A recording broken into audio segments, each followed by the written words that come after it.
আসসালামু আলাইকুম। আশা করি সবাই ভালো আছেন। আজকে আমি আপনাদেরকে লিঙ্গবান বা কাউকে ধ্বজভঙ্গ করে দেওয়ার একটা নকশা দিব। মগা নকশা। কাউকে লিঙ্গবান প্রয়োগ করলে তার লিঙ্গ অকেজো হয়ে যায়। সেই লিঙ্গ দিয়ে কারোর সাথে আর মিলন করতে পারবে না। ঠিক আছে? একদম অবশের মতো হয়ে যাবে।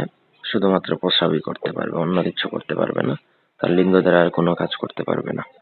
সেটা সে পুরুষের জন্য প্রয়োগ করেন বা মহিলার জন্য প্রয়োগ করেন, যার জন্যই প্রয়োগ করেন সেটা অসাড় হয়ে যাবে এমন অর্থ। সেই লিঙ্গ দ্বারা কোনো ধরনের শারীরিক মিলন সে আর করতে পারবে না। এটাই হচ্ছে মূলত লিঙ্গবান। এটা মূলত অসৎ পুরুষ, অসৎ নারীর উপর প্রয়োগ করা হয়। আপনি শত্রুতা করেও কারোর উপর প্রয়োগ করতে পারেন। যদি আপনার শত্রুতা করে আপনার সাথে, তার উপরেও প্রয়োগ করতে পারেন। আপনার স্বামী যদি পরকীয়া করে তার উপর প্রয়োগ করতে পারেন, স্ত্রী যদি পরকীয়া করে তার উপর প্রয়োগ করতে পারেন। ব্যক্তিগত যে কোনো প্রয়োজন কিংবা যে কোনো কাজের জন্য স্ক্রিনে দেওয়া নম্বরে সরাসরি ফোনে, হোয়াটসঅ্যাপে অথবা ইমোতে যোগাযোগ করে যে কোনো কাজ করাতে পারবেন, দেশে অথবা দেশের বাইরে থেকে। স্ক্রিনের নকশাটা খুবই সহজ, লেখা শিখতে হবে। আগে একটু ট্রাই করলেই আশা করা যায় লিখতে পারবেন। অরিজিনাল ভোজপাতার মধ্যে আপনাকে কস্তুরী এবং আম্বরের কালি মিশিয়ে লিখতে হবে। কস্তুরী আম্বর এগুলো আমাদের থেকেও নিতে পারেন, বা আপনি অরিজিনাল কস্তুরী আম্বর যদি বাজারে পান সেখান থেকে কিনে দুইটা কালি একত্রে মিশিয়ে আপনাকে নকশা লিখতে হবে।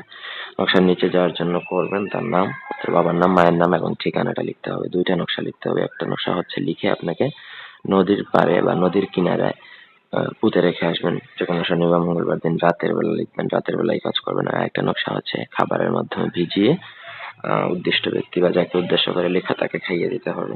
ব্যাস, আপনার কাজ শেষ। 3 থেকে 7 দিনের মধ্যে তার লিঙ্গ একদম সম্পূর্ণরূপে অকেজো হয়ে যাবে। আর এগুলো যদি খাওয়াতে পারেন না, বা আপনারা এই শ্মশান বা নদীর কাজগুলো না করতে পারেন, সেক্ষেত্রে আমাদের সাথে যোগাযোগ করতে পারেন। আমরা কাজ করে দেবো চালানের মাধ্যমে। সেক্ষেত্রে খাওয়ানো ছোঁয়ানোর কোনো প্রয়োজন নাই। আশা করি বুঝাইতে পারছি। কোনো অংশ বুঝতে অসুবিধা থাকলে কমেন্ট করে জানাতে পারেন। ব্যক্তিগত কাজে যোগাযোগ করবেন। ধন্যবাদ।